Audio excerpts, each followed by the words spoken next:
This is another episode of Garage Sale Safari. This time we're going to talk about a few more things that have sold recently. The first thing I wanted to talk about is the antique Albert Schuster, I think that's how it's pronounced anyhow, violin bow. And it came with the violin. I'd really bought it for the violin. I knew violin bows could have some value, but I didn't know they could have this kind of value. This one ended up selling for $655. And they're paying to have it shipped to Brazil also, and we ended up paying I think $50. Well, it was $50 for the violin and the bow and the case. So this was really kind of just a freebie in the box. I had gotten it for the violin and it came with the bow, and once I got it home I noticed the bow was quite exceptional also.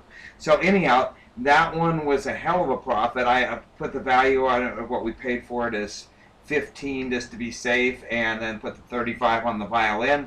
But so it was a $640 profit, and they're paying to ship it to Brazil. Okay, second is the violin itself. Now we paid $35 for it. I really had bought it for the violin, and the bow was an extra. But they're also, the same buyer also bought that and is paying for it, the violin also, and is paying to have it shipped to Brazil also. We paid, say, $35 on the violin and the case, and I don't know a lot about this violin. It didn't have a maker's name or anything. It did have Czechoslovakia stamped into one portion of the ebony on the violin, but I don't even know if that was actually where it was made or that was an after, somebody added that piece later. Anyhow, so it was a pretty piece, but had a lot of wear. Somebody had gotten a lot of use out of it, or maybe many people, as it was an antique.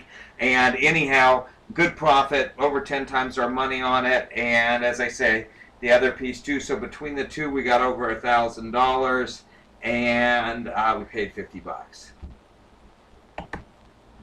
Next, same day, same estate. We also picked up this made in Los Angeles Bauer mid-century pottery planter. It was in phenomenal condition.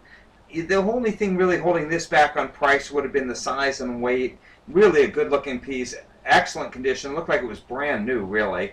And the buyer ended up paying $52 and also $25 for shipping. We paid $3. So a really nice profit, really good-looking piece. Honestly, if you were to consign this in a mid-century shop down in Los Angeles or one of the big city areas, it would have probably gone for a lot more. But, a lot of what we're doing is just trying to make sure we get them on there and get them sold so you can really see what they do go for. And so real good profit and really not hard to ship and a really nice piece. And last is one of those Whiting and Davis gold mesh snake pieces. This is the choker. I paid $7 for all three pieces. This one sold for $43.90, and they paid $4 in shipping. I also sold the arm bracelet, and probably an upper arm bracelet. It had some damage. It still ended up going for about $30. So, and we still have the belt. So pretty good profit on them. It's like over $70 just on those two pieces, and we only paid $7. So they're really good pieces. A lot of the costume jewelry can do really well. I mean, you really shouldn't overlook the jewelry section. There's amazing what can be in them and what can be really cheap in them at garage sales and estate sales. We often find 14, 18 karat gold pieces, jewelry pieces, and also turquoise jewelry, all sorts of stuff for just pennies on the dollar. So anyhow, this is another episode of Garage Sale Safari. Have a great day. Thank you.